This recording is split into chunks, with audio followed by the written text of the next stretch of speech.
अस्सलामु अलैकुम व रहमतुल्लाह। इन्नल हम्दलिल्लाह नहमदुहु व नस्तईनुहु मन यहदिहिल्लाहु फला मुज़िल्ल लहु व मन युज़लिल फला हादिय लहु व अशहदु अल्ला इलाहा इल्लल्लाहु वहदहु ला शरीका लहु वअशहदु अन्न मुहम्मदन अब्दुहु व रसूलुहु। अम्मा बाद फ़अऊज़ु बिल्लाहि मिनश शैतानिर रजीम। वअन्फ़िक़ू मिम्मा रज़क़नाकुम मिन क़ब्ल अन यअतिया अहदकुमुल मौत फ़यक़ूल रब्बी लौला अख़्ख़रतनी इला अजलिन क़रीब फ़अस्सद्दक़ व अकुम मिनस सालिहीन।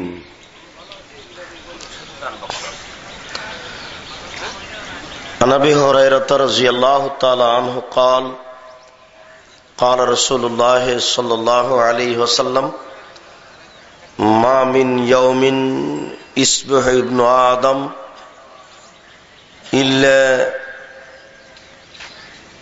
मलकान यंज़िलान फ़ीहि यक़ूलु अहदुहुमा अल्लाहुम्मा आति मुनफ़िक़न खलफ़ व क़ाल आख़र अल्लाहुम्मा आति मुमसिकन तलफ़।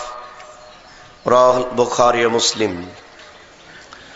अन अस्मा रज़ियल्लाहु तआला अन्हा क़ालत क़ाल रसूलुल्लाह सल्लल्लाहु अलैहि वसल्लम तसद्दक़ी वला तुहसी फ़युहसी अल्लाहु अलैके वला तुई फ़युई अल्लाहु अलैके वरज़क़ी मस्तताअती। रवाहुल बुख़ारी व मुस्लिम। अन अबी हुरैरह रज़ियल्लाहु तआला अन्हु क़ाल क़ाल रसूलुल्लाह सल्लल्लाहु अलैहि वसल्लम यब्न आदम अनफ़िक़ उनफ़िक़ अलैक। रवाहुल बुख़ारी व मुस्लिम। अन अबी हुरैरह रज़ियल्लाहु तआला अन्हु क़ाल क़ाल रसूलुल्लाह सल्लल्लाहु अलैहि वसल्लम वत्तक़ु ज़ुल्मा फ़इन्न ज़ुल्मा ज़ुलुमातुन वत्तक़ु शुहा फ़इन्न शुहा अहलका मन कान क़ब्लकुम। रवाहुल बुख़ारी व मुस्लिम। अन जाबिर रज़ियल्लाहु तआला अन्हु क़ाल क़ाल रसूलुल्लाह सल्लल्लाहु अलैहि वसल्लम तसद्दक़ू फ़इन्नहु याति अलैकुम ज़मानुन यमशिर रजुलु बिसदक़तिही फ़यक़ूलु ला आतैतहा बिलअम्स ला क़बिलतुहा फ़मल यौम फ़ला हाजत ली बिहा। रवाहुल बुख़ारी व मुस्लिम। अन अबी हुरैरह रज़ियल्लाहु तआला अन्हु क़ाल क़ाल रसूलुल्लाह सल्लल्लाहु अलैहि वसल्लम औ सुइला रसूलुल्लाह सल्लल्लाहु अलैहि वसल्लम अय सदक़त अफ़ज़ल क़ाला अन तसद्दक़ व अंत सहीहुन शहीहुन तअमलुल गिना व तख़शल फ़क़्र। रवाहुल बुख़ारी व मुस्लिम। सम्मानित उपस्थिति, प्रशंसा आल्लाहर जन्य, शांति अवतीर्ण होक आल्लाह रसूलेर ऊपर सल्लल्लाहु अलैहि वसल्लम। आज आमादेर सम्मिलनेर परवर्ती दिनेर फजरेर सलातेर परे दार्से हादिस इनफाक फी साबिलिल्लाह आल्लाहर पथे दान करा सम्पर्के एक गुरुत्वपूर्ण तथ्यबहल संक्षिप्त विवरणेर चेष्टा करब इनशाआल्लाह। दानेर विषयटी चिरदिनई থেকে গেছে জান্নাত পর একটি বড় মাধ্যম হিসেবে, আর দানের বিষয়টি জান্নাত পর একটা আশ্চর্য মাধ্যম, যা অন্যান্য মাধ্যম মনে হয় না। আবু মালিক আশারি রাদিয়াল্লাহু তাআলা আনহু বলেন, وفي رواية موسى আশারী রাদিয়াল্লাহু তাআলা আনহু বলেন, রাসূল সাল্লাল্লাহু আলাইহি ওয়াসাল্লাম বলেছেন, আত-তাহুরু সাতরুল ঈমান, ওযু হচ্ছে অর্ধেক ঈমান। আলহামদুলিল্লাহ তামলাউল মিজান, আলহামদুলিল্লাহ বললে দাড়ি পাল্লা নেকিতে ভর্তি হয়ে যায়। সুবহানাল্লাহ আলহামদুলিল্লাহ তামলাউ মা বাইনাস সামাই ওয়াল আরজ, সুবহানাল্লাহ আলহামদুলিল্লাহ বললে আসমান জমিনের মধ্যের জায়গা নেকিতে ভর্তি হয়ে যায়। এই কথা বলার পরে তিনি বললেন, আস-সালাতু নূরুন ওয়াস-সাবরু জিয়া ওয়াস-সাদকাতু বুরহান, সালাত হলো আলো। সালাত আদায় করলে কবর হবে আলো, কিয়ামতের মাঠ হবে আলো। কবরও অন্ধকার, কিয়ামতের মাঠও অন্ধকার। কিয়ামতের মাঠ এত অন্ধকার, একেবারে ঘাটা টোপ অন্ধকার, চোখের সামনে আঙ্গুল ধরলে আঙ্গুল দেখা যাবে না। কবর যেমন কিয়ামত তেমন, কবর যেমন কিয়ামত তেমন।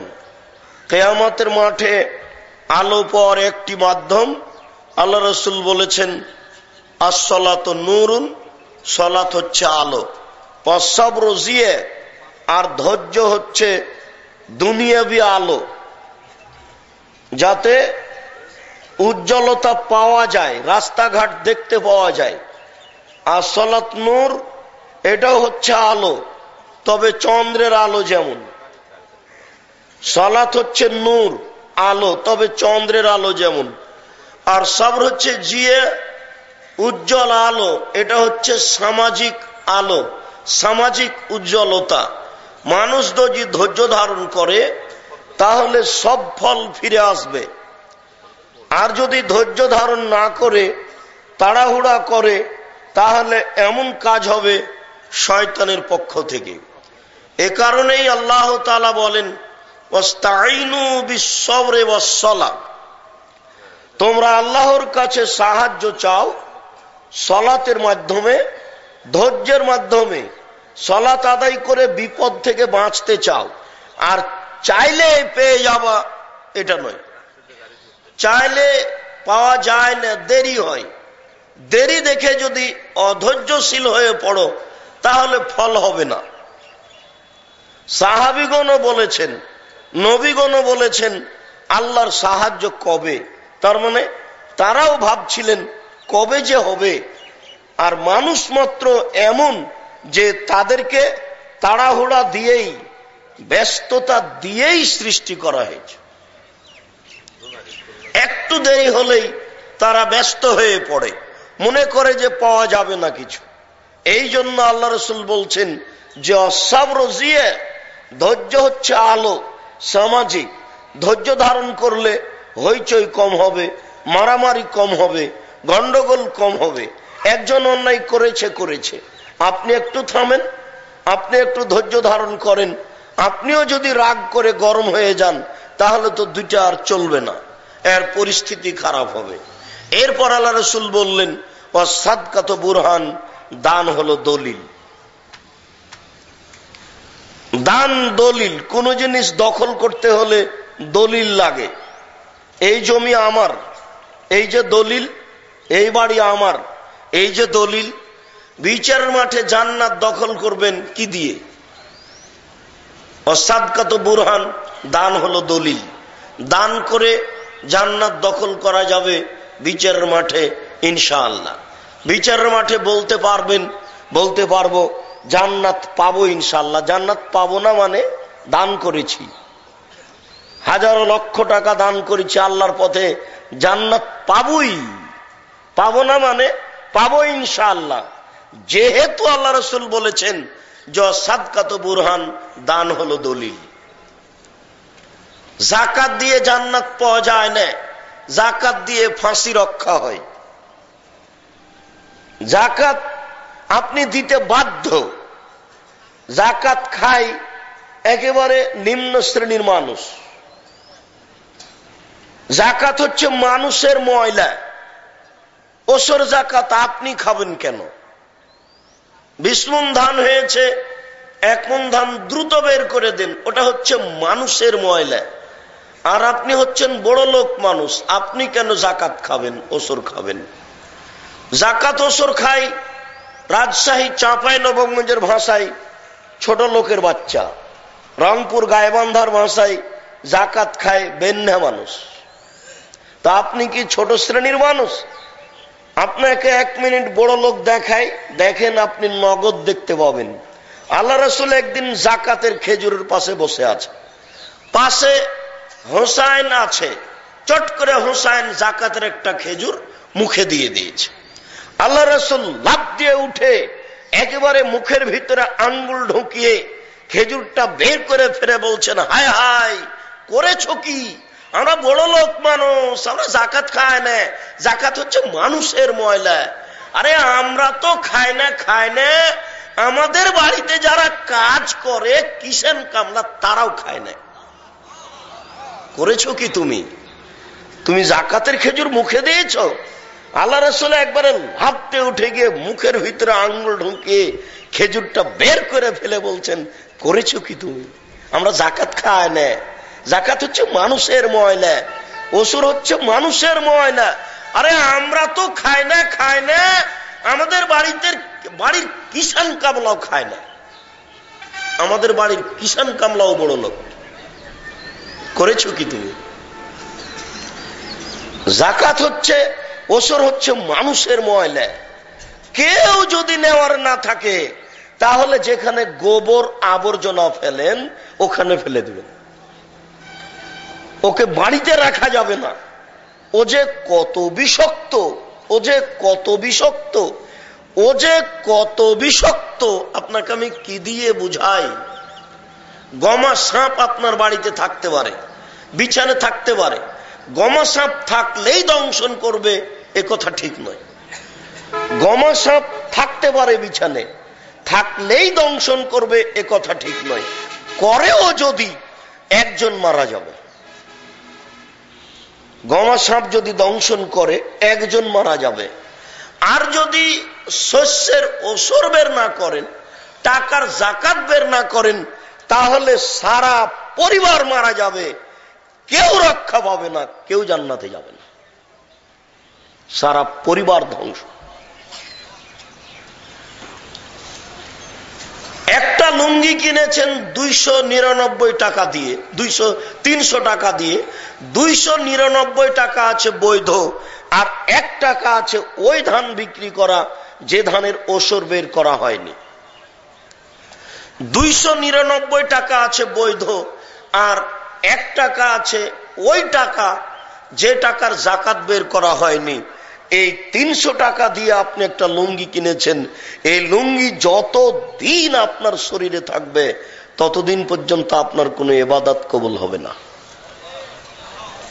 তাহলে এবার দেখেন ওসর জাকাত কত খারাপ, এটা কত কঠিন। ও তো আর একজনের রুজি আপনার বাড়িতে কেন? একই কথা, আপনি কেন মানুষের জিনিস আত্মসাৎ করে খাচ্ছেন?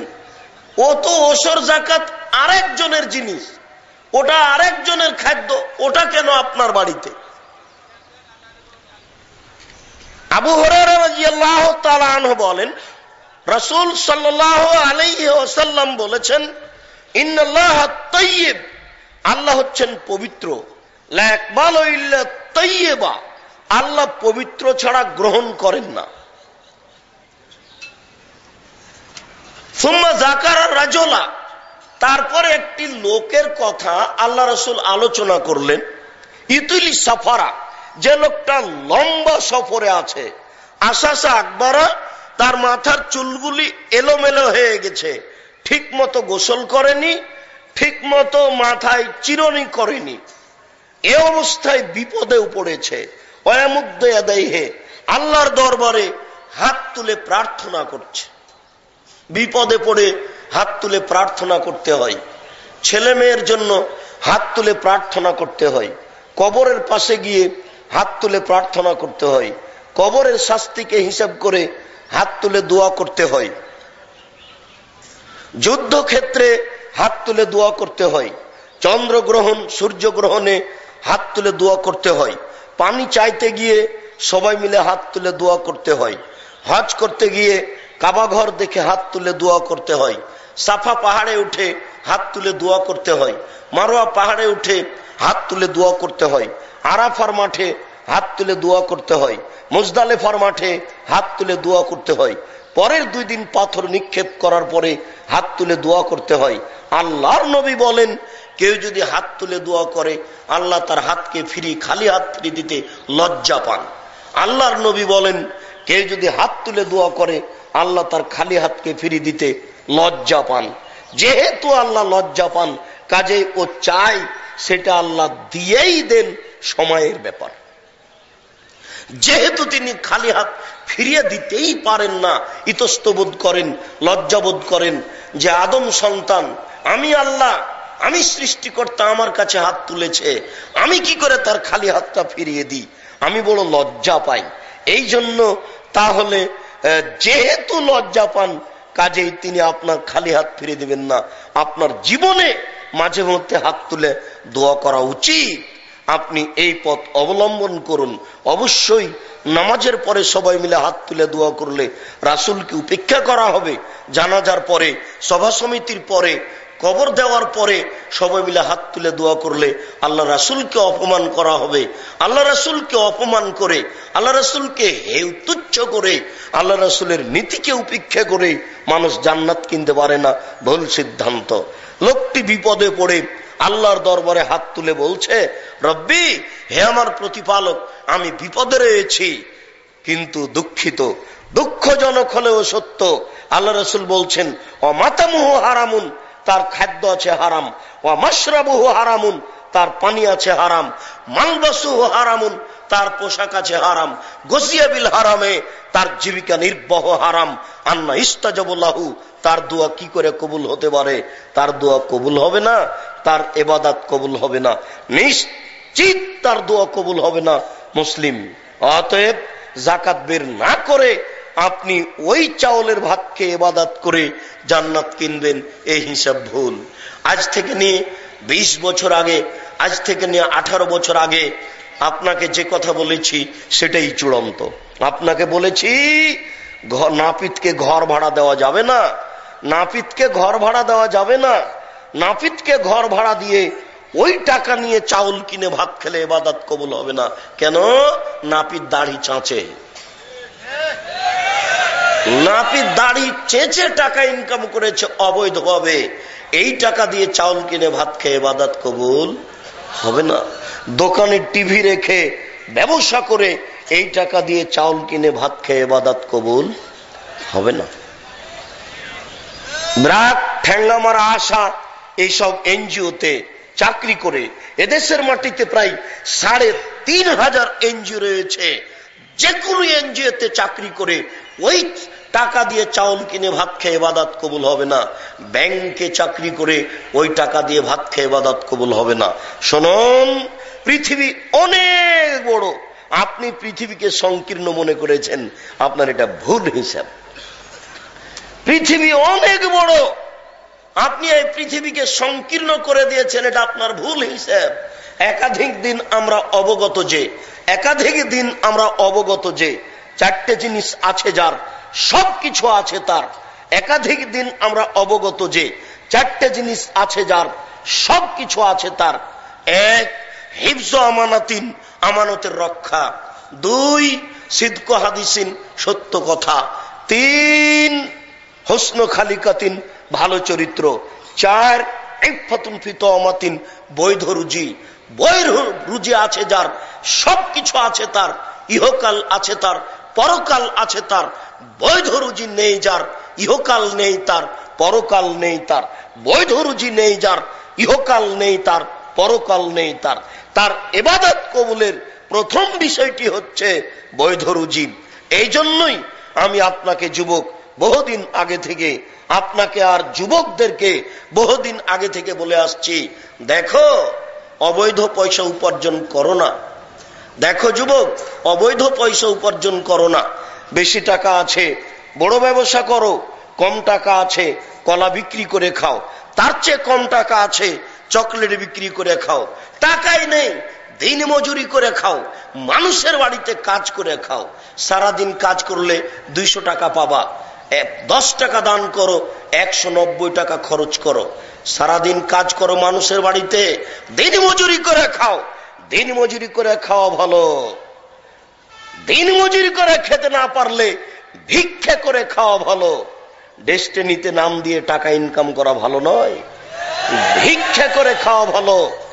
শ্বশুরের কাছে যৌতুক নেওয়া ভালো নয়। আগামীকাল সন্ধ্যা হতে হতে যৌতুকের টাকা ফেরত দিতে হবে, এ টাকা হারাম।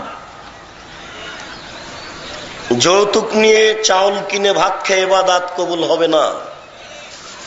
এই দেশে যত এনজিও আছে, কোন এনজিওতে চাকরি করে, কোন অবৈধ স্থানে চাকরি করে আপনি টাকা ইনকাম করে চাউল কিনে ভাত খেয়ে ইবাদত কবুল হবে না, আপনি এটা বিশ্বাস করুন। এই চূড়ান্ত সিদ্ধান্ত। আম গাছে জাম ধরে, ধরতে পারে ধরে না। আম গাছে জাম ধরে যেতে পারে ধরে না। অমাবস্যার রাতে চাঁদ উঠতে পারে উঠে না। সুঁয়ের ছিদ্র দিয়ে ফাল ঢুকতে পারে ঢোকে না। সুঁয়ের ছিদ্র দিয়ে ফাল ঢুকে যেতে পারে। অমাবস্যার রাতে চাঁদ উঠে যেতে পারে। আম গাছে জাম ধরে যেতে পারে, আম গাছে জাম ধরে যেতে পারে। অমাবস্যার রাতে চাঁদ উঠে যেতে পারে। সুঁয়ের ছিদ্র দিয়ে ফাল ঢুকে যেতে পারে, যেতেও পারে। কিন্তু আপনি অবৈধ পয়সা উপার্জন করে চাউল কিনে ভাত খাবেন, ইবাদত কবুল হবে, এ কথা মিথ্যা হবে না। কিয়ামত পর্যন্ত যদি মানুষ চেষ্টা করে যে এই কথাতে সন্দেহ আছে নাকি, আজীবন চেষ্টা করলে সরিষা ঢোকানো যাবে না। আল্লাহ রাসূল বলেন, মাতামহ হারাম। সে বিপদে পড়ে দোয়া করলে কি হবে? তার খাদ্য আছে হারাম, মাশরাবুহু হারামুন, তার পানি আছে হারাম, মালবাসুহু হারামুন, তার পোশাক আছে হারাম, গুজিয়া বিল হারামে, তার জীবিকা নির্বাহ হারাম। আন্না ইস্তাজাবু লাহু, তার দোয়া কবুল হবে না। সিডির দোকান দিয়ে টাকা ইনকাম করে ইবাদত কবুল হবে না। সিডির দোকান, যে আপনার সিডি আছে, যে হিন্দু লোকটার ওখান থেকে আমার সিডিটা কিনবেন। হিন্দু সিডির দোকান দিবে, আপনি কেন? আপনি মুদিখানার দেন, মুদির দোকান আপনি দিবেন। চকলেট বিক্রি করেন, আপনি কলা বিক্রি করেন। পৃথিবী অনেক বড়, পৃথিবী আপনি খাটো মনে করলেন কেন? আশ্চর্য। সিডির দোকান আপনাকে দিতে হবে কেন? ভিডিওর দোকান আপনাকে দিতে হবে কেন? দুনিয়াতে হিন্দু নেই, ওরা দিবে, আমি ওখান থেকে কিনবো। পৃথিবী আপনার কাছে এত ছোট হলো কেন? আল্লাহ বলছেন যে পৃথিবী ছোট নয়।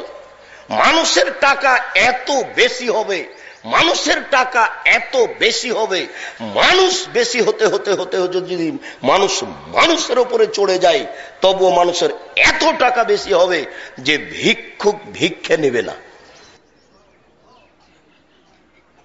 পৃথিবীতে কোনো মানুষ ভিক্ষে নিবে না। যার কাছে আপনি ভিক্ষে নিয়ে যাবেন সেই বলবে লাতাইতে হবে লাকাবিল তো ফামালিয়াম ফালা হাজাতিল বিয়া। কালকে যদি ভিক্ষা দিতে তাহলে নিতাম, আমি রাতে রাতে ধনী হয়ে গেছি, আমি ভিক্ষে নিব না। বুখারী মুসলিমের হাদিস। একটা গাভীর দুধ খাবে একটা গ্রাম।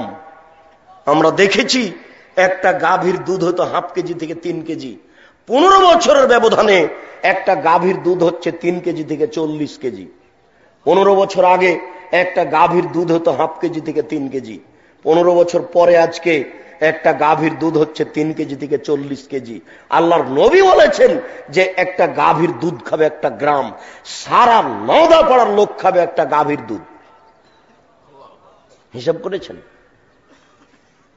3 কেজি থেকে যদি 40 কেজি চলে যায় 15 বছরে, তাহলে 50 বছর পরে কি হবে আপনি হিসাব করতে পারছেন? আল্লাহ রাসূল বলছেন একটা ডালিম খাবে একটা বংশ, একটা ডালিম খাবে একটা বংশ। আল্লাহ রাসূল বলছেন। আগে দেখতাম একটা ডালিম 1 ছটাক, ঊর্ধ্বে 2 ছটাক। এখন বাজারে দেখা যায় ডালিম 1 কেজি 1.5 কেজি ওজনের। 15 বছরের ব্যবধানে 1 ছটাক ডালিম 1 কেজি হয়েছে। 50 বছর পরে একটা ডালিম কত বড় হবে তা কেউ জানে না। একটা বড়ই, এই 100 ওজনের একটা বড়ই 20 বছর পূর্বে আমরা কেউ দেখিনি। 1 মিনিট মোবাইল চললে 4 টাকা ইনকাম হয়, এটা আমাদের 20 বছর পূর্বে কারো জানা ছিল না। 1 মিনিট মোবাইল চললে 4 টাকা ইনকাম হয়, এটা পৃথিবীতে কোন মানুষের জানা ছিল না। 20 বছরের মধ্যেই, 15 বছরের মধ্যেই 1 মিনিটে যদি 4 টাকা ইনকাম হয়, তাহলে 24 ঘন্টায় কত টাকা ইনকাম? আপনাকে আমি কি দিয়ে বুঝাই যে কোন মানুষ গরিব থাকবে না, সবাই ধনী হয়ে যাবে? নগদ দলিল দেখার পরেও কেন আপনার ভিতরে সংকীর্ণতা আসলো? আপনি কেন অবৈধ উপার্জনে ব্যস্ত? পৃথিবী অনেক বড়। শেষ একটা পথ আপনাকে দিয়েছি, কম পয়সার ব্যবসা, চকলেট বিক্রি করা। এটাও যদি না পারি, দিনমজুরি করে খাবো। দিনমজুরি করে খাওয়া ভালো, অবৈধ পয়সা উপার্জন করা ভালো নয়। যদি দিনমজুরি করে খেতে না পারি, ভিক্ষা করে খাবো। ভিক্ষা করে খাওয়া ভালো, অবৈধ পয়সা উপার্জন করা ভালো নয়। দেখুন, ভুল হচ্ছে অবৈধ পয়সা উপার্জন করে ছেলে মেয়েকে খুশি করে স্ত্রীর জন্য দামি শাড়ি কিনে বিচারের মাঠে টিকা যাবে না, ভুল হিসাব। সেদিন ছেলে মেয়ে কাজ দেবে না, সেদিন স্ত্রী কাজ দেবে না, ওই দিন বড় কঠিন দিন। আল্লাহ তাআলা বলছেন, আলিয়াউমা লা তামলিকু নাফসুন লিনাফসিন শাইআ ওয়াল আমরু ইয়াওমাইযিন লিল্লাহ। আজ বিচারের দিন, এমন একদিন একচ্ছত্র মালিকানা আল্লাহর হাতে থাকবে। কোন মানুষ কোন মানুষের কোন কাজে আসবে না, কোন মানুষ কোন মানুষের কোন কাজে আসবে না। একচ্ছত্র মালিকানা আল্লাহর হাতে থাকবে। আল্লাহ রোজ বিচার করেন না। যদি প্রতিদিন বিচার করতেন, তাহলে বুশের মতো স্বৈরাচারী মানুষ বেঁচে থাকতো না। যদি আল্লাহ রোজ বিচার করতেন, তাহলে শাহবাগের এই লোকগুলি দুনিয়াতে বেঁচে থাকতো না। রাসূলের উপরে একটু কটু মন্তব্য করলে সে হত্যার যোগ্য হয়। রাসূলের উপরে কটু মন্তব্য করলে সে বেঁচে থাকার সুযোগ রাখে না। একজন সাহাবী বলছেন, আল্লাহ রাসূল, আমার এই দাসী কাজের মেয়েটা আপনাকে খুব গালি দেয়। আমার এই কাজের মেয়েটা, এই দাসী আপনাকে খুব গালি দেয়। তো আমি গালি সহ্য করতে না পারে একবারে ছুরি তার পেটে চালিয়ে দিয়েছি, ওকে একবারে মেরে আপনার কাছে এসেছি। তো আল্লাহ রাসূল কিছু বললেন না। আল্লাহ রাসূল কিছু বললেন না। না, তুমি অন্যায় করেছ। এ হাদিস প্রমাণ করছে কটু মন্তব্য করলে কারো বেঁচে থাকার সুযোগ নেই। বেঁচে থাকার একটাই সুযোগ আছে, তাকে তওবা করে ফিরে আসতে হবে। জাতির সামনে আবার বলতে হবে যে আমি রাসূলের উপরে কটু মন্তব্য করে ভুল করেছি, আমি কথা ফিরিয়ে নিলাম। জাতির সামনে কথা ফিরিয়ে নিলাম। এবার আল্লাহকে বলছি, আল্লাহ, এতে যদি আমার কোনো গুনাহ হয়ে থাকে তাহলে তুমি মাফ করো। এই দেশের মাটিতে 90% জন মুসলমান, তার চেয়েও বেশি এই দেশের মাটিতে মুহাম্মদ সাল্লাল্লাহু আলাইহি সাল্লামের উপরে কটু মন্তব্য হবে। আশ্চর্য মানুষ। মানুষের ঈমান কখন হারিয়ে গেছে মানুষ নিজেই বুঝতে পারেনি। মানুষের ঈমান কখন হারিয়ে গেছে মানুষ নিজেই বুঝেনি। মানুষের যদি ঈমান থাকতো তাহলে এমনটা হতো না। শুনুন, সিপন শাড়ি পরে, লম্বা ব্লাউজ পরে, লম্বা হাতের ব্লাউজ পরে দেশে দেশে ঘুরেন। শুনুন, হজ মৌসুমে হজ করেন, রমজান মাসে উমরা করেন। শোনা যায় যে ফজরের সালাতের পরে কোরআন তেলাওয়াত করেন। শোনা যায় যে ফজরের সালাতের পরে কোরআন তেলাওয়াত করেন। যদি ঘটনা তাই হয় তাহলে ধর্মীয় অনুভূতি আছে। যদি ধর্মীয় অনুভূতি থেকে থাকে, 40 বছর পরে যদি বিচার চলে, এই কটূক্তির বিচার চলে না কেন? 24 ঘন্টার মধ্যে কটু মন্তব্যের বিচার করতে হবে, এটাই শরীয়ত। আমি আপনার কাছে আমি দাবি রাখবো কেন? আপনার ঈমান আপনার উপরে দাবি রাখুক। আমি কেন দাবি রাখবো? আমি জানি যে আপনি রমজানে উমরা করতে যান, দেশবাসী জানে আপনি হজ সফরে যান, দেশবাসী জানে আপনার পোশাকের কথা। অতএব আমি কেন চাইবো আপনার ঈমান দাবি করুক? আপনার ঈমানের দাবি থাকা উচিত। এই বাংলার মাটিতে যেখানে 90% জন মুসলমান, সেখানে নবীর উপরে কটু মন্তব্য হবে মানে? আপনার মতো এইরকম ধর্মীয় অনুভূতি মানুষের নেতৃত্ব দেওয়ার চেয়ে মাটির নিচে যাওয়া ভালো। অতএব এই দেশে যারা সামাজিকভাবে দায়িত্ব পালন করছেন, এই গতিনীতির সাথে মিল দিয়ে তাদেরকেও বলছি, আপনার নবী শুধু আমার একার নয়, অতএব আপনিও সামাজিকভাবে যারা এই গতিনীতির সাথে জড়িয়ে আছেন তারাও দাবি করেন রাসূলের উপরে কেন কটু মন্তব্য করা হবে। ও তুরাগ নদীর তীরে পেশাব পায়খানার উপরে লক্ষ লক্ষ জনগণের সামনে হাত তুলে দোয়া করা ব্যক্তি, আপনার সামনেও দেশের নেতা নেত্রী থাকে, দেশবাসী থাকে, আজকে আপনি কোথায়? আপনিও কেন জোরালো দাবি করছেন না রাসূলের উপরে কেন কটু মন্তব্য করা হবে? অতএব দেশে যারা নেতৃত্ব দিচ্ছে তাদেরকে জোরালো ভাবে বলতে চাই, আপনি তুরাগ নদীর তীরে বলুন, অবশ্যই কটু মন্তব্যের বিচার হতে হবে। শুনুন, যারা এই দেশে পীর হিসাবে দায়িত্ব পালন করছেন আমাদের খুব ভালো জানা আছে, ভোটের সময় নেতারা কিন্তু আপনাদের বাড়িতে যান দোয়া নিতে। যারা পীর হিসাবে দেশে আছেন নেতারা ভোটের সময়তে আপনাদের কাছে দোয়া নিতে যায়, আপনাদের কবরে দোয়া নিতে যায়, আপনারা পীরের কাছে দোয়া নিতে যায়। কে যেন নেতাদের বলে দিয়েছে পীর দোয়া করলে একেবারে সফল। রাজশাহী চাঁপাই নবাবগঞ্জের ভাষায় পীর যদি দোয়া করে তাহলে বানা পার। একবারে মাছ এই দিক থেকে লাফ দিয়ে ওই দিকে চলে গেছে, আর কোনো সমস্যা নেই। আপনি এই খেয়ালেই তো যান আপনারা। অতএব যারা আপনারা এই ধরনের আশ্বস্ত করে থাকেন তারাকেও বলছি, আজকে কঠোর দাবি কোথায়? যারা জাতীয় মসজিদে খুতবা দেন তাদের এই কঠোর দাবি কোথায়? তাই তো বলি লোকমান হাকিম তার ছেলেকে বলছেন বোনাইয়া, ও আমার আদরের ছেলে, আকিমিস সালাত, আব্বু সালাত আদায় করো, ওয়া'মুর বিল মারুফ, ভালো কাজের আদেশ করো, ওয়ানহা আনিল মুনকার, মন্দ কাজের নিষেধ করো। বেটা ওয়াসবির আলা মা সাবাক, মন্দ কাজের নিষেধ করলে জেল সুলি ফাঁসি হবে। বেটা মন্দ কাজের নিষেধ করলে জেল সুলি ফাঁসি হবে, ওই সময়তে ধৈর্য ধারণ করিও। মন্দ বড় কঠিন, ভালো কাজের আদেশ করলে কোনো সমস্যা হয় না। সুবহানাল্লাহ বললে এত নেকি হয়, আলহামদুলিল্লাহ বললে এত নেকি হয়, আল্লাহু আকবার বললে এত নেকি হয়, সুন্দর করে ওযু করে 2 রাকাত নামাজ পড়লে অতীতের পাপ ক্ষমা হয়ে যায়। এইগুলি বলাতে কোনো সমস্যা নেই, এটা হচ্ছে ভালো কাজের আদেশ। কিন্তু মন্দ কাজের নিষেধ করলে জেল সুলি ফাঁসি হয়, মন্দ কাজের নিষেধ করে কে? মন্দ কাজের নিষেধ বড় কঠিন। সম্মানিত উপস্থিতি, আমি বলছিলাম আপনাকে, আপনি বৈধ রুজি ছাড়া বিচার মাঠে সফলতা অর্জন করতে পারবেন না। যুবক, তুমি এই পথ থেকে ফিরে আসো, তুমি আমার কথা আবার স্মরণ করো, এই ব্যবসা বন্ধ করো। দেখো পৃথিবী অনেক বড়, কলা বিক্রি করে খাও, চকলেট বিক্রি করে খাও, দিন মজুরি করে খাও, পৃথিবীকে সংকীর্ণ মনে করিও না। অল্প দিন পরে তুমি ঠেকে যাবা, কেউ তোমার সহযোগিতা করবে না। বিচারের মাঠ বড় কঠিন, কবর বড় কঠিন, জাহান্নাম বড় কঠিন। কবর যত কঠিন, কিয়ামতের মাঠ তার চেয়ে অনেক অনেক অনেক বেশি কঠিন। কিয়ামতের মাঠ যত কঠিন, জাহান্নাম তার চেয়ে অনেক অনেক অনেক বেশি কঠিন।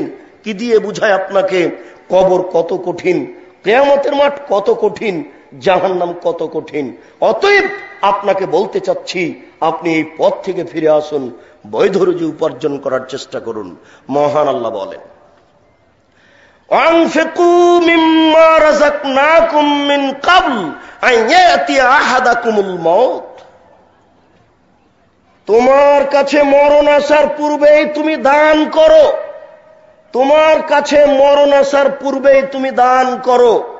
যখন মরণ চলে আসবে তখন তুমি বলবে, রব্বি লাউলা আখারতানি ইলা আজালিন কারীব, আল্লাহ আমার মরণটা একটু দেরি করে দিলে ফাসাদদাকা, আমি দান করতাম, ওয়া আকুম মিনাস সালিহিন, আর আমি ভালো মানুষের অন্তর্ভুক্ত হয়ে যেতাম। তুমি এই দাবি করবে, আমি আল্লাহ কারো দাবি গ্রহণ করি না। মরণের সময় আমি কারো কোনো দাবি গ্রহণ করি না। সেই দিন আসার পূর্বেই তুমি দান করো। যখন মরণ চলে আসবে, মরণের সময় কিন্তু ওই ব্যক্তিও খুব চিন্তা করে, ছেলে মেয়েও চিন্তা করে। ছেলে মেয়ে এসে বলে, হুজুর আমার বাপের শ্বাস যাচ্ছে না, খুব কষ্ট, অনেক দিন থেকে বিছানে পড়ে আছে, কি করব? একটা গরু দিব, একটা গরু দিলে হবে, একটা ছাগল দিলে হবে, দান করতে চাচ্ছে। আপনার মাদ্রাসায় আমার বাপের জন্য 10,000 টাকা দিতে যাচ্ছি। লোকটা বিছানে পড়ে আছে, কথা বলতে পারে, চিন্তা ভাবনা করছে, অনেক দিন থেকে বিছানে পড়ে আছি, চলতে পারি না, দান খায়রাত করলে মনে হয় কিছুটা সফল হবে। আল্লাহ এ কথা বলছেন, শোনো, ওয়ানফিকু মিম্মা রাযাকনাকুম মিন ক্বাবল আন ইয়াতিয়া আহাদাকুমুল মাউত, আমি যে খেতে দিয়েছি সেখান থেকে দান করো। হয়তোবা এ কথার ভিত্তিতে এদেশের মাটিতে আমাদের মহিলারা যখন ভাত রান্না করতে যায়, তখন চাউল মেপে নেওয়ার পরে এক মুষ্টি চাউল তুলে নেয়। আল্লাহ বলছেন, আমি তোমাকে যেটা খেতে দিয়েছি সেখান থেকে দান করো। আমার মনে হয় এই বাক্যতেই মানুষ এইভাবে বুঝেছে। ওটা ভুল নয়। চাউল মেপে নেওয়ার পরে এক মুষ্টি চাউল তুলে নেওয়া ভুল নয়, ভালো। তবে দান এখানেই শেষ নয়। কথা বুঝতে পারেননি? দান এখানেই শেষ নয়। যত পয়সা ইনকাম করছেন, এই পয়সার একটা অংশ দানে থেকে যেতে হবে। একাধিক হাদিস দ্বারা প্রমাণ হবে, তা আপনি সময়ে বুঝতে পারবেন। তবে আপনাকে অত্র আয়াতের বিবরণে বোঝাচ্ছি যে আল্লাহ বলছেন যে তোমরা আমি যে রুজি দিয়েছি সেই রুজি থেকে দান করো মরণ আসার পূর্বে। যখন মরণ চলে আসবে তখন তোমরা আমাকে বলবে যে প্রতিপালক একটু সুযোগ দাও, একটু সুযোগ দাও, আমি কিছু দান করি, দান করে আমি ভালো মানুষ হয়ে যাই। তুমি এই দাবি করবে, আমি ওই দাবি গ্রহণ করব না। আমি কাউকে মরণের ব্যাপারে সময়ের আগে পিছের সুযোগ দেব না। এমন কাজ আমি করি না, তুমি চাইলে আমি দিয়ে দিব, তা আমি করি না। অতএব সেই সময় আসার পূর্বেই দান করো। মহান আল্লাহ বলেন, আল্লাযীনা ইনফিকুনা ফি সাবিলিল্লাহ, আল্লাযীনা ইনফিকুনা ফিস সাররায়ে ওয়াদ দাররায়ে ওয়াল কাযিমিনাল গায়জ ওয়াল আফিনা আনিন নাস। ওরাই সফল মানুষ, ওরাই পরহেজগার মানুষ, ওরাই জান্নাতি মানুষ, যারা দান করে সচ্ছলতায় অসচ্ছলতায়। বোঝা যাচ্ছে ভ্যান চালককে দান করতে হবে। ওরাই সফল মানুষ, ওরাই পরহেজগার, ওরাই হচ্ছে জান্নাতি, যারা দান করে ফিসসাররায়ে ও দাররায়ে, সচ্ছলতায় অসচ্ছলতায়। ওয়াল কাযিমিনাল গায়জ, রাগকে ধরে রাখতে পারে। সুযোগ আসলে রাগ ব্যবহার করিয়েন না। একজন সাহাবী এসে বলছেন, আল্লাহ রাসূল আমাকে কিছু উপদেশ দেন তো। আল্লাহ রাসূল বলছেন, লা তাগজাব, রাগ করো না। তখন সাহাবী বলছেন, আরো কিছু দেন। আল্লাহ রাসূল বলছেন যে লা তাগজাব, রাগ করো না। তো সাহাবী বলছেন, আরো কিছু উপদেশ দেন। তখন আল্লাহ রাসূল বলছেন যে লা তাগজাব, রাগ করো না। রাগের ফল ভালো নয়। রাগ করলে বউ তালাক হয়ে যাবে, রাগ করলে আর একজন ভাইয়ের সাথে মারামারি শুরু হয়ে যাবে। রাগের ফল ভালো নয়। এই জন্য আল্লাহ রাসূল বলছেন, লাইসা শাদীদু বিসুরা, আছাড় দিয়ে ফেলে দিতে পারে যে শক্তিশালী নয়। লাইসা শাদীদু বিসুরা, আছাড় দিয়ে যে ফেলে দিতে পারে সে শক্তিশালী নয়। শক্তিশালী কে? অশাদীদু, শক্তিশালী হচ্ছে ওই আল্লাযী ইয়ামলিকু নাফসাহু ইনদাল গাযাবে, যে রাগের সময় নিজেকে ধরে রাখতে পারে, সে হলো শক্তিশালী। ভালো করে বুঝে যান, যদি একটা বাক্য কাজে লাগে কোনোদিন। বইয়ের উপরে এত রাগ করা হবে না।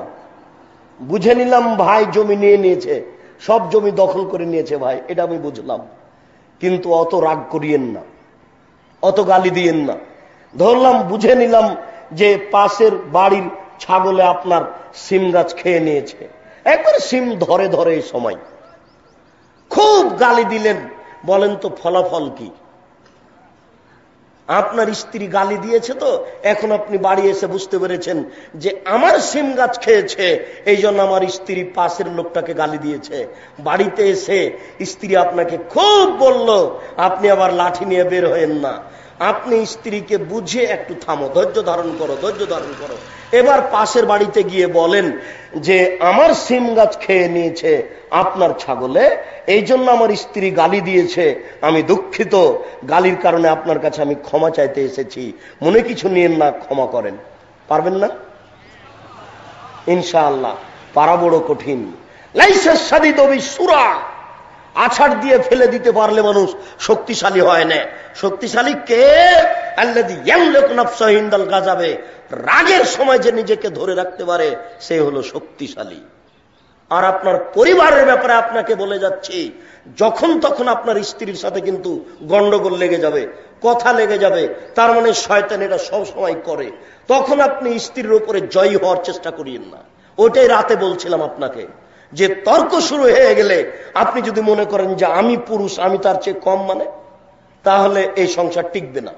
যখন ও বেশি হয়ে গেল তখন আপনি থেমে যান, ওহো ওর তো বুদ্ধি কম, আমাকে এখানে আগে বাড়া হবে না, আগে বললেই সংসার নষ্ট হয়ে যাবে। রাগ দিয়ে কোনো সময় কাজ নিয়েন না, ভুল হবে। রাগ দিয়ে কোনো সময় কাজ নিয়েন না, ভুল হবে।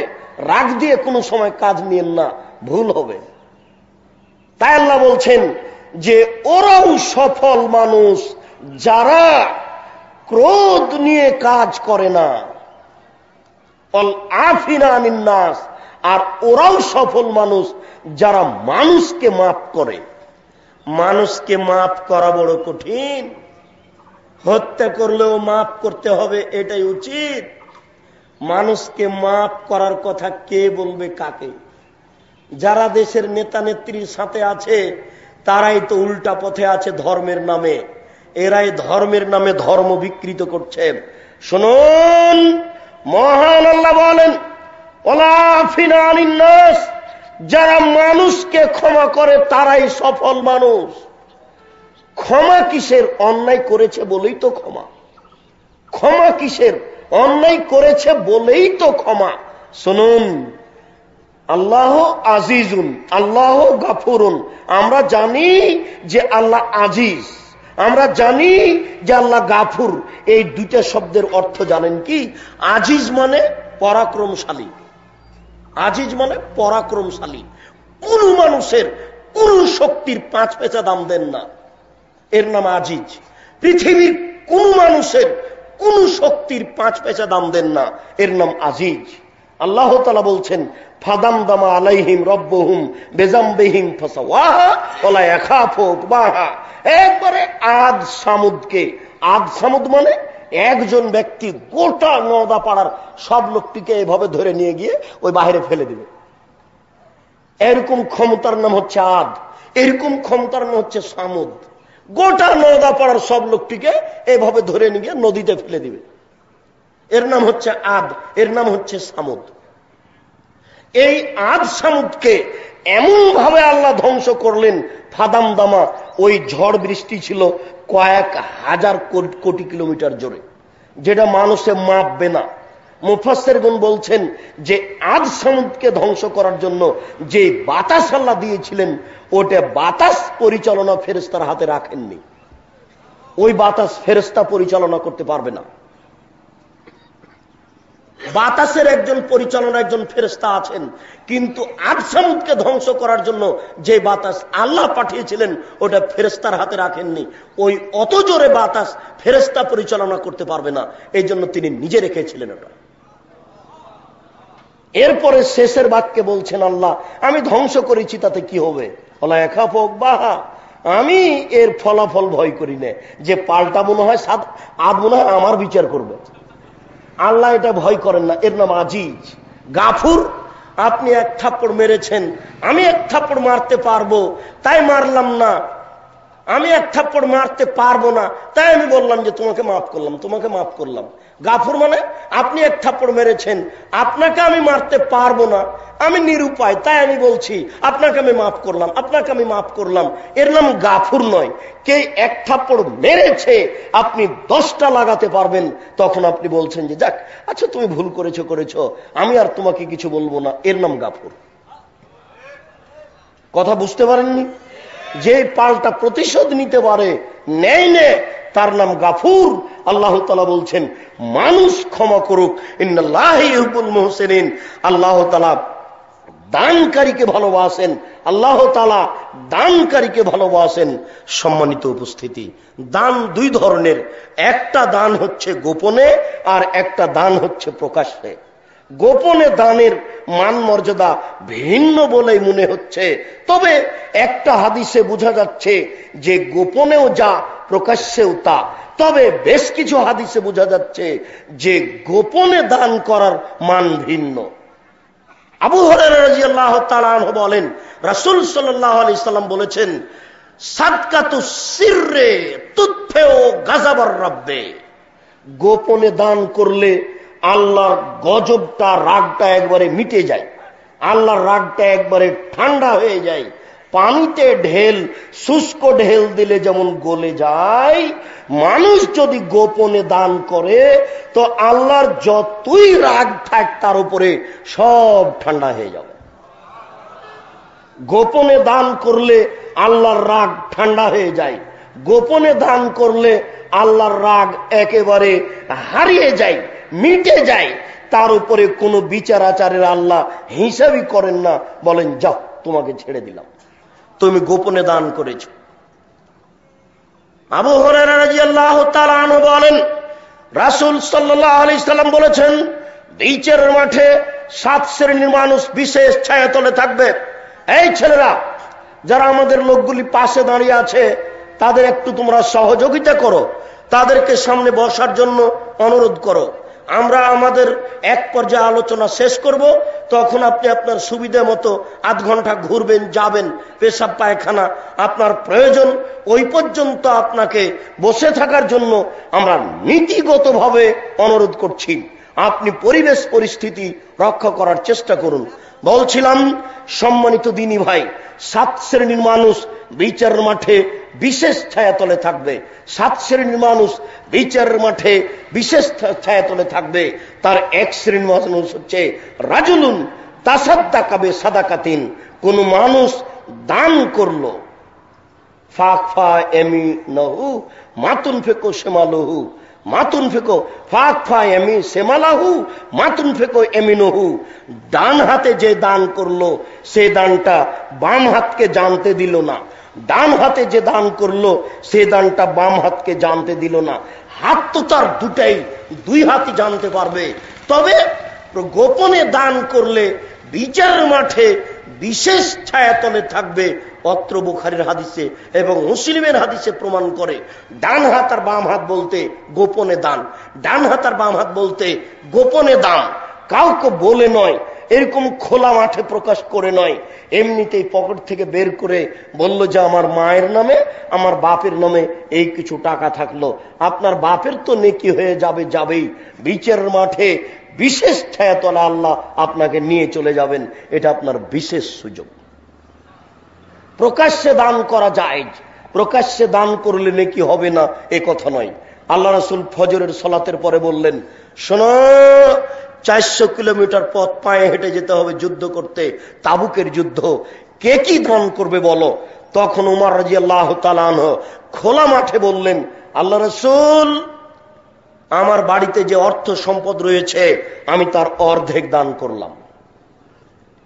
তখন আবু বকর সিদ্দিক রাদিয়াল্লাহু তাআলা আনহু বললেন, আল্লাহ রাসূল, আল্লাহকে আর আপনাকে আমার বাড়িতে রেখে যা আছে সবই দিলাম।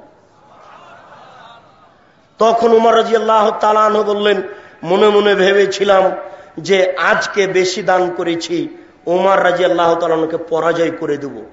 আজ যখন উমর রাদিয়াল্লাহু তাআলা আনহুকে পরাজয় করতে পারিনি, জিন্দেগিতে আর কোনোদিন অন্তত নেকি করে আবু বকর সিদ্দিককে পারবো না। আর আবু বকর সিদ্দিক রাদিয়াল্লাহু তাআলা আনহু যে বাক্য বলেছেন, এই বাক্যকে ডিঙ্গিয়ে কিয়ামত পর্যন্ত কোনো মানুষ কোনো বাক্য বের করতে পারবে না।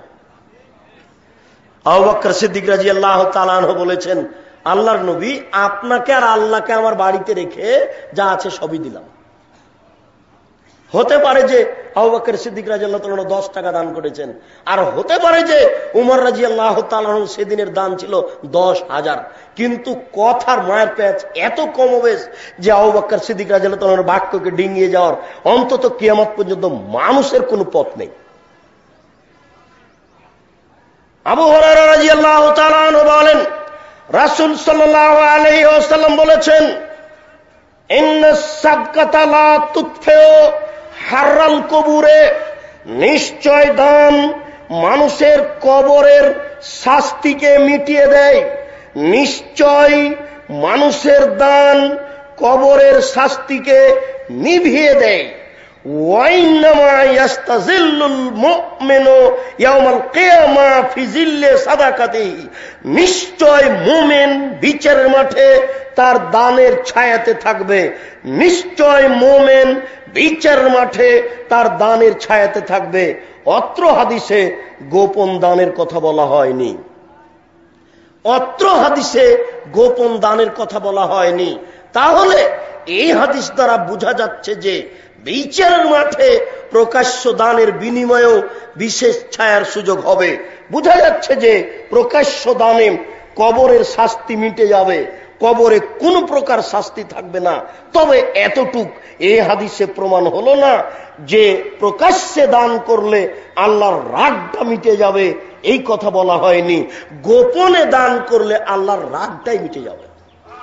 আমি মনে হয় পার্থক্য দেখাতে পারছি কিনা, বুঝাতে পারছি কিনা। গোপনে দান করলে দুইটা পথ দেখা গেল, একটা হলো বিশেষ ছায়া, আর একটা হলো আল্লাহর রাগই মিটে যাবে। আবার বললাম প্রকাশ্যে দান করলেও বিশেষ ছায়া পাওয়া যাবে। তাহলে প্রকাশ্যে দান করলে আল্লাহর রাগ মিটে যাবে, এ কথা আল্লাহ রাসূল বলেননি।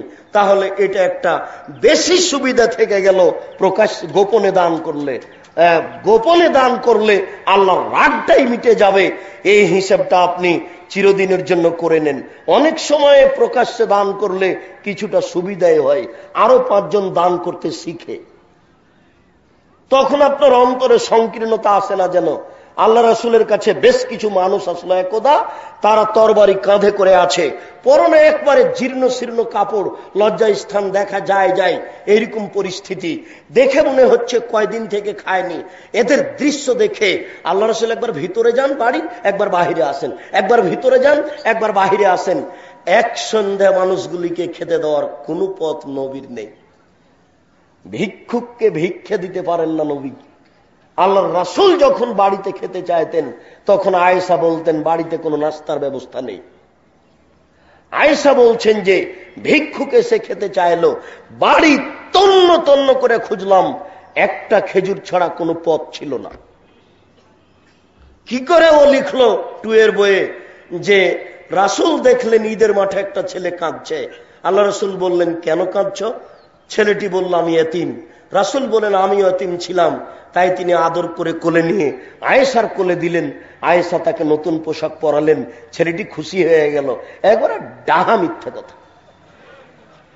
রাসূলের বাড়িতে ভিক্ষুক ভিক্ষা পায় না, আবার নতুন পোশাক মানে একই কথা। যারা কলম ধরে তারা কেউ চিন্তা ভাবনা করে না। শুনুন সম্মানিত দিনী ভাই, বলছিলাম যে আল্লাহ রাসূল সালাতে আযান দিতে বললেন, ইকামত দিতে বললেন, সালাত আদায় করলেন, তারপরে বললেন তোমরা দান করো, তোমরা পরকালের কিছু পাথেও জমা করো। তখন সাহাবীগণ 2 টাকা, 1 টাকা, 5 টাকা, অর্ধেক রুটি, একটা রুটির 4 ভাগের 1 ভাগ এইভাবে দিতে লাগলেন। দিতে দিতে একটা খাদ্যের পালা হয়ে গেল এবং কিছু টাকার একটা পালা হয়ে গেল। আল্লাহ রাসূল খোলা মাঠে দান করতে বললেন, বুখারী মুসলিম। মানুষের পরিস্থিতি দেখে তবে তিনি সালাতের পরে দান করতে বললেন। অনেক সময় সালাতের পরে ব্যক্তি দাঁড়িয়ে দান করতে বলবেন।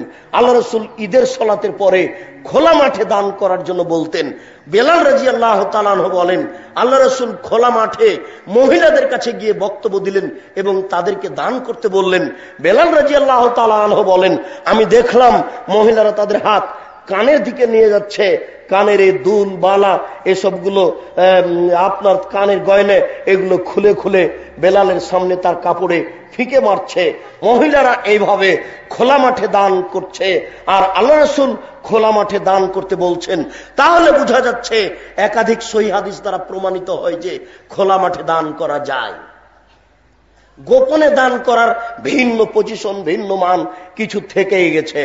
আবু হুরায়রা রাদিয়াল্লাহু তাআলা আনহু বলেন, রাসূল সাল্লাল্লাহু আলাইহি ওয়াসাল্লাম বলেছেন, মা মিন ইয়াউমিন ইসবিহু ইবনু আদম, এমন কোন দিন নেই যেই দিনে আদম সন্তান সকাল করে, অর্থাৎ প্রত্যেক দিন সকালে এনজেলানে মালাকানে এনজেলানে দুইজন ফেরেশতা আকাশ থেকে নেমে আসেন। প্রত্যেক দিন সকালে দুইজন ফেরেশতা আকাশ থেকে নেমে আসেন। একুল আহাদুহুমা, দুইজনের একজন বলে, আল্লাহুম্মা আতে লিকুল্লি মুনফিকিন খালাফ, আল্লাহ যে যতটুকু দান করলো তুমি তার ততটুকু পূর্ণ করে দাও। আল্লাহ যে যতটুকু দান করলো তুমি তার ততটুকু পূর্ণ করে দাও। ওয়াকুল আখার, অপরজন বলে, আল্লাহুম্মা আতে লিকুল্লি মুমসিকিন তালাফান, যে যতটুকু দান করলো না তুমি তার ততটুকু ধ্বংস করে দাও। দুটাই পাশাপাশি বাক্য। এবার আজকেই কৃপণতা ত্যাগ করতে হবে, আজকেই অন্তত না হলে আহলে হাদিস আন্দোলনকে 5টা টাকা দিয়ে যেতে হবে, তাহলে এই হাদিসের প্রতি আমল হয়ে যাবে। আল্লাহর নবী বলছেন, বুখারী মুসলিমের হাদিস, আমি আপনাকে আজকে দান করতে বাধ্য করিনি, আপনি ওটা বুঝিয়েন না। আমি আপনাকে রাসূলের মুখের বের করা শব্দগুলি অনুবাদ করে শোনাচ্ছি। এখানে আপনাকে আরো একটি কথা আমি বলে রাখতে পারি। আল্লাহ রাসূল বলছেন, লা ইয়াদখুলুল জান্নাতা বাখিল, কৃপণ জান্নাতে যাবে না। আল্লাহ রাসূল বলছেন কৃপণ জান্নাতে যাবে না। আল্লাহ রাসূল সকালে বিকালে সব সময় বলতেন, আল্লাহ তোমার কাছে আমি কৃপণতা থেকে বাঁচতে চাই, আল্লাহ তোমার কাছে আমি কৃপণতা থেকে বাঁচতে চাই, আল্লাহ তোমার কাছে আমি কৃপণতা থেকে বাঁচতে চাই। আল্লাহ রাসূল বলছেন 3 শ্রেণীর মানুষ ধ্বংস হবেই, 3 শ্রেণীর মানুষ ধ্বংস হবেই, 3 শ্রেণীর মানুষ ধ্বংস হবেই। তার 1 শ্রেণীর মানুষ হচ্ছে সৌহুন্মতা, যে কৃপণতাকে মেনে নেয়।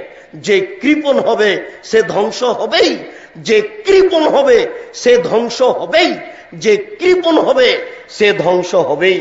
হাদিসের মধ্যে আরেকটা বাক্য আপনাকে বলি। রাসূল সাল্লাল্লাহু আলাইহি সাল্লাম বললেন, ইন্না ফিল জান্নাতি লা গুরাব, জান্নাতে এমন কতগুলি দামি দামি ঘর রয়েছে, জান্নাতে এমন কতগুলি হীরা মুক্তা মাণিক্য দ্বারা তৈরি ঘর রয়েছে। ইরা জাহিরুহা মিন বাতিনিহা ওয়া বাতিনুহা মিন জাহিরিহা, যার বাহির থেকে ভিতর দেখা যায়, ভিতর থেকে বাহির দেখা যায়, ঝকঝক ঝকঝক করছে, টকটক করছে, হীরা মুক্তা মাণিক্য দ্বারা তৈরি এসব ঘর। তখন সাহাবীগণ বললেন, আল্লাহ রাসূল, লিমান হাজিহি, এসব ঘর কে পাবে? এত দামি ঘর কার জন্য? তখন আল্লাহ রাসূল বললেন, শোনো, এক লেমান আলানাল কালামা, যার মুখের ভাষা নরম, যে নরম ভাষায় কথা বলে সে পাবে। 2 আতামাত্তমা, যে দুস্থ গরিব ফকির মিসকিনকে খেতে দেয়, কওমি খারেজি মাদ্রাসায় দান করে। 3 আদামা সিয়ামা, যে নফল রোজা সিয়াম পালন করে, বৃহস্পতিবার সোমবার সিয়াম থাকে, প্রতি মাসে 3 দিন সিয়াম থাকে। শুনুন, আরাফার দিন সিয়াম থাকে, মুহররমের 2 দিন থাকে, শাওয়ালের 6 দিন থাকে। যারা এসব সিয়াম পালন করে তারা এই দামি জান্নাত পাবে। 4 ওয়া সাল্লা বিল্লাইলি ওয়া নাসু নিয়াম, মানুষ যখন ঘুমিয়ে তখন সালাত আদায় করে, রাতে তাহাজ্জুদ পড়ে, তারাই এই জান্নাত পাবে। আবার শুনুন, দামি জান্নাত কে পাবে? 4টে গুণ আছে যার। 1 মুখের ভাষা নরম, 2 দুস্থ গরিব ফকির মিসকিনকে খাওয়ার দেয়, 3 নফল সিয়াম পালন করে, 4 রাতে তাহাজ্জুদ পড়ে এইসব গুণের অধিকারী মানুষেরা এই দামি জান্নাত পাবে। একদা আল্লাহ রাসূলকে জিজ্ঞাসা করা হলো, আইউল ইসলামে খায়রুন, আল্লাহ রাসূল ইসলামের সবচেয়ে ভালো কাজ কোনটি? আল্লাহ রাসূল বলেন তো, মুসলমান হওয়ার পরে যে কাজ করব সেই কাজের সবচেয়ে ভালো কোনটি? মুসলমান হওয়ার পরে সবচেয়ে ভালো কাজ কোনটি? তখন আল্লাহ রাসূল বললেন, তুতে মুত্তাম, মানুষকে খেতে দাও, এটাই সবচেয়ে ভালো কাজ। খবরদার কখনো মনটা সংকীর্ণ করবেন না। দরজায় ভিক্ষুক দেখে রাগ করবেন না, দরজায় ভিক্ষুক দেখে মন খারাপ করবেন না। বারবার বারবার ফকির আসছে, বারবার ফকির আসছে, আপনি বিরক্ত হয়ে যাচ্ছেন। সাবধান, ফকির দেখে বিরক্ত হবেন না। ফকির খেতে চেয়েছে, মনটা খাটো করিয়েন না, মন সংকীর্ণ করিয়েন না। ইসলামে সবচেয়ে দামি কাজ কোনটা বলেন তো দেখি এবার? দুস্থ গরিব ফকির মিসকিনকে খেতে দাও। আল্লাহ রাসূল তারপরে বললেন যে তুকরেও সালাম আলামান আরাফ কামাল্লাম তারিফ। এরপরে দ্বিতীয় দামি কাজ হচ্ছে মানুষকে সালাম দিবা, চিনতে পারলেও দিবা, না চিনতে পারলেও দিবা। মোবাইলে হচ্ছে রিং হচ্ছে, যদি নাম্বার চিনতে পারেন যে হিন্দু, তাহলে আপনি বলবেন ধন্যবাদ, জি কি বলছিলেন। আর যদি নাম্বার চিনতে না পারেন তাহলে সরাসরি বলবেন আসসালামু আলাইকুম। ওই হিন্দু হোক আর মুসলমান হোক, আপনার জানার প্রয়োজন নেই। আপনার পৃথিবীতে দ্বিতীয় গুরুত্বপূর্ণ মহা কাজ হচ্ছে সালাম দিতে হবে, চিনতে পারলেও চিনতে না পারলেও। বাড়ির পাশে একটা গরিব মানুষ আপনার সংগঠন করে না, আপনার সবসময় বিরোধিতা করে, দেখে খুব খারাপ লাগে আপনাকে। আমরাও বাস্তব ভুক্তভোগী আছি, তো সেই জন্য মনে করছি যে আপনিও আছেন। আমার সাঁতো দেয় না, আমার বিরোধিতাও করে। একটু সুযোগ পেলে বলে মৌলবীরা এরকম করে, একটু সুযোগ পেলে।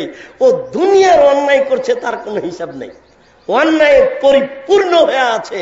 একটু যদি 19-20 বুঝতে পারে তাহলে একটা মন্তব্য করে ফেলে। ও যখন পাশে আসে ও কিন্তু সালাম দেয় না, তখন মনে চায় কি করা যায়, সালাম না দিলে তো আমিও আটকা পড়ব,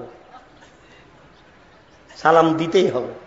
শুনুন, মনকে খাটো করা খুব কঠিন কাজ, মনকে খাটো করে তাকে সালাম দিতে হবে, এই কথাই ঠিক। আসমা রাদিয়াল্লাহু তাআলা আনহা বলেন, রাসূল সাল্লাল্লাহু আলাইহি সাল্লাম বলেন, আসমা তাসাদ্দাকি ওয়ালা তুহসি, দান করো গুনে করো না। কয় টাকা দান করলে গুনে করো না। ফা ইহসি আল্লাহু আলাইকে, তাহলে আল্লাহ গুনে গুনে নেকি দিবেন, তাহলে আল্লাহ গুনে গুনে নেকি দিবেন। সাবধান, তুমি দান করো কিন্তু গুনে গুনে দান করো না।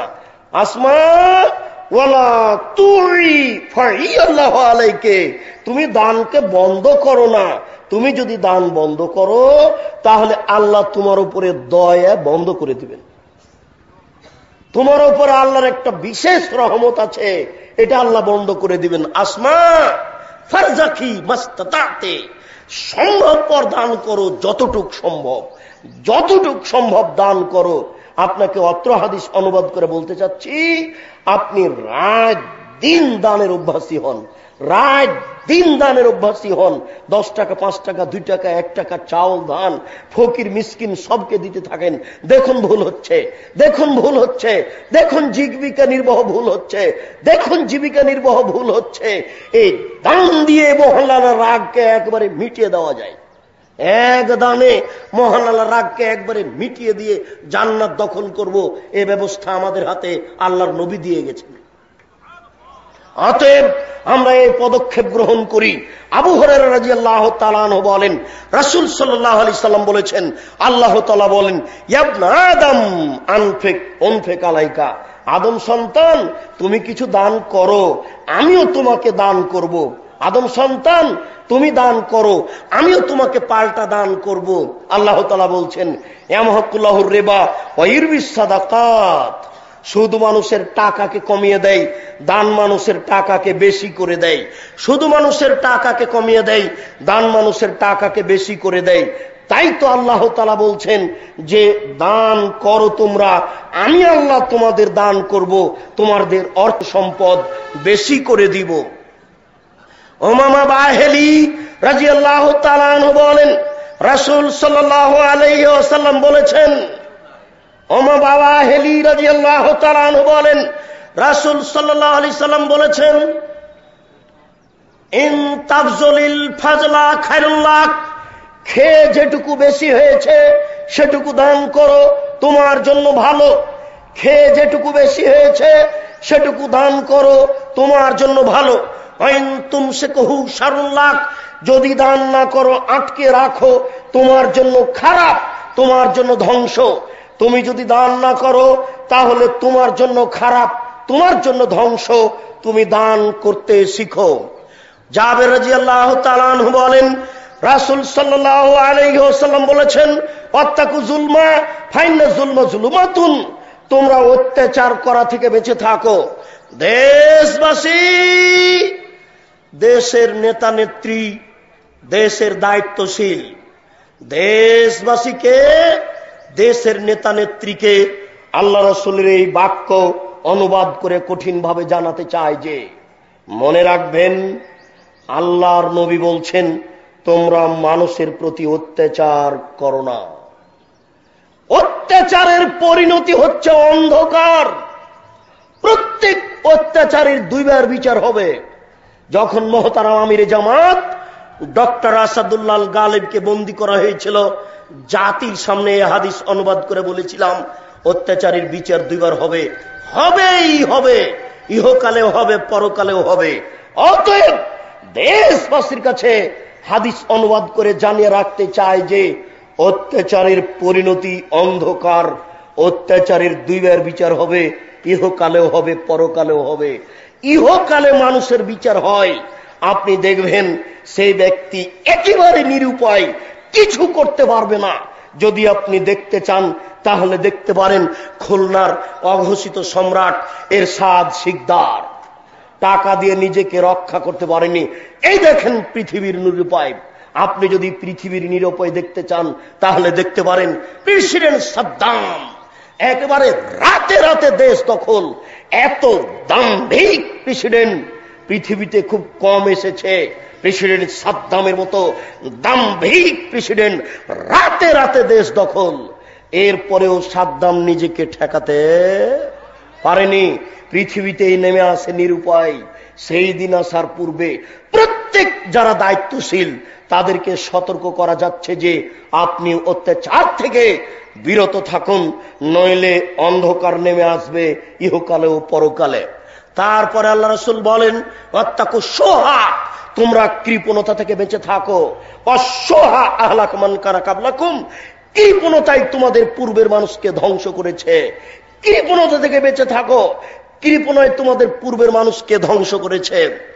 আবু জার গেফারি, আবু হুরায়রা রাদিয়াল্লাহু তাআলা আনহু বলেন, রাসূল সাল্লাল্লাহু আলাইহি ওয়াসাল্লাম বললেন, তাসাদ্দাকু, তোমরা দান করো, তোমরা দান করো, তোমরা দান করো।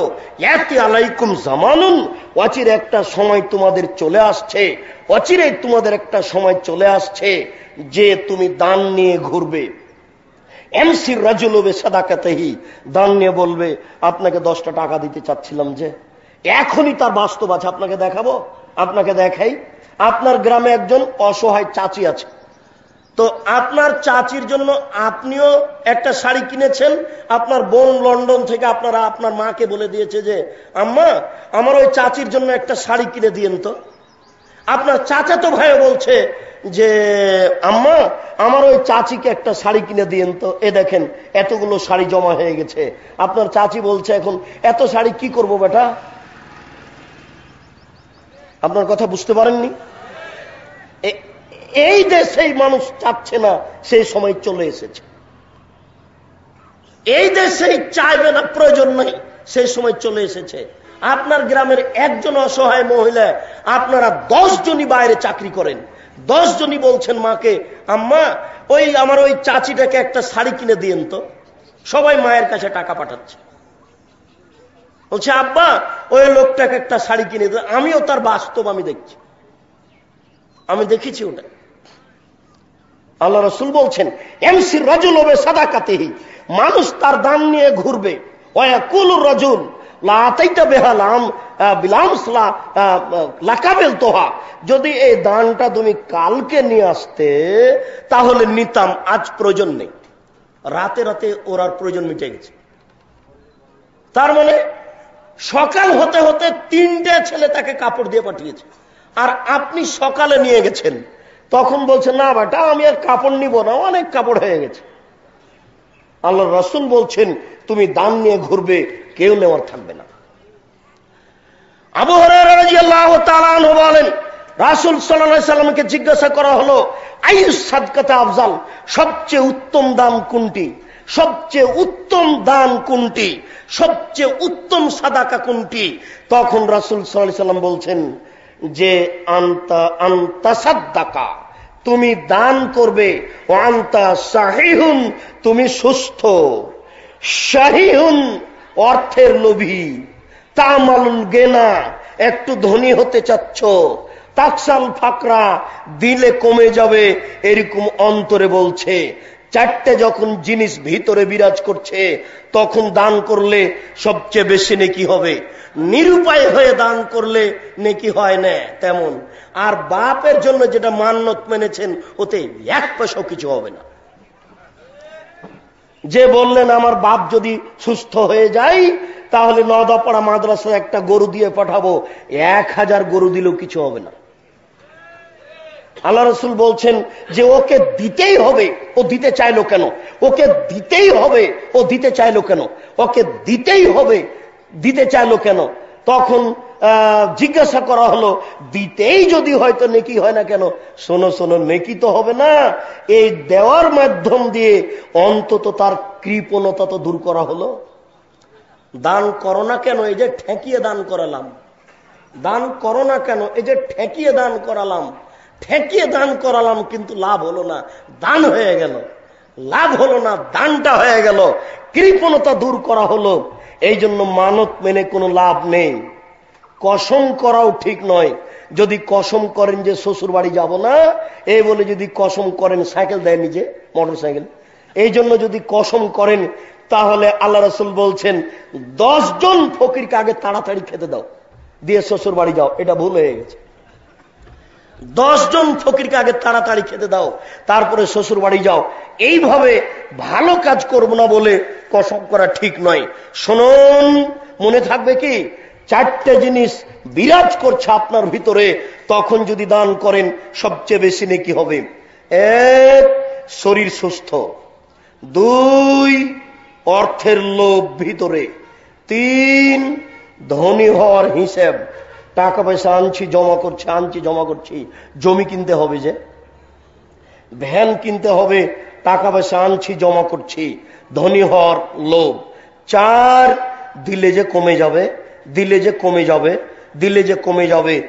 এরকম যখন 4টে জিনিস ভিতরে কাজ করছে, এই সময়ে দান করলে সবচেয়ে বেশি নেকি হবে। মনে থাকবে না 4টে জিনিস? 1, শরীর সুস্থ। 2, টাকার লোভ। 3, ধনী হওয়ার ইচ্ছে। 4, দিলে কমে যাবে। এরকম খেয়াল ভিতরে থাকাকালীন দান করলে সবচেয়ে বেশি নেকি হবে। আবু যার গেফারি রাদিয়াল্লাহু তাআলা আনহু বলেন, রাসূল সাল্লাল্লাহু আলাইহি ওয়াসাল্লাম বলেছেন, আলা কুল্লি মুসলিমিন সাদাকা, প্রত্যেকটা মানুষকে দান করতে হবে। ভ্যান চালককেও দান করতে হবে, দিন মজুরকেও দান করতে হবে, প্রত্যেকটা মানুষকে দান করতে হবে। এই কথা বলতেই সাহাবীগণ বললেন, কালু ফাইলাম এজেদ, আল্লাহ রাসূল সবাইকে যে দান করতে বলছেন, ওর টাকা না থাকলে ও কি করবে? ওর যদি টাকা না থাকে তাহলে কি করবে? এবার আপনার কথা চলে আসলো, এ দেখেন। আর এই যুবক শোনো, আমি যেটা তোমাকে পরামর্শ দিই সেটা চলে আসলো, এ দেখো বুখারী মুসলিমের হাদিস। এবার আল্লাহ রাসূল বলছেন যে ফায়ামালু ফি বাইতিন নাস, তাহলেও মানুষের বাড়িতে কাজ করবে, ওয়ায়াতাসাদ্দাকু মিনহু ওয়া ইয়ানফাউ নাফসাহু, ওই মানুষের বাড়িতে কাজ করে যেটা পেয়েছে সেটা দিয়ে নিজে উপকৃত হবে আর দান করবে। আমি আপনাকে বুঝাতে পারলাম কি না? আমি আপনাকে একটা পর্যায়ে নিয়েছি, দিন মজুরি করে খেতে হবে। সেখানে 200 টাকা পেলে 5 টাকা দান করতে হবে, 1 টাকা দান করতে হবে। এবার দেখেন, আমি বুখারী মুসলিমের হাদিস অনুবাদ করে দেখাচ্ছি। আল্লাহ রাসূল বললেন যে সবাকে দান করতে হবে। তখন সাহাবীগণ বললেন, ফাইনাল ইয়াজাদ, সবাকে দান করতে বলছেন মানে? আশ্চর্য, যদি না পারে তাহলে কি করবে? তখন বলছেন, ইয়ামালু ফি বাইতিন নাস, মানুষের বাড়িতে কাজ করবে, ফায়ানফাউ নাফসাহু ওয়া ইয়াতাসাদ্দাকু মিনহু, দিয়ে ওই টাকা দিয়ে নিজে উপকৃত হবে এবং দান করবে। এ দেখেন, ভ্যান চালককে দান করতে হবে। আমি মনে হয় বুঝাতে পারছি না। আল্লাহ রাসূল যখন বললেন সবাকে দান করতে হবে, তখন সাহাবীগণ কি বললেন বলেন তো?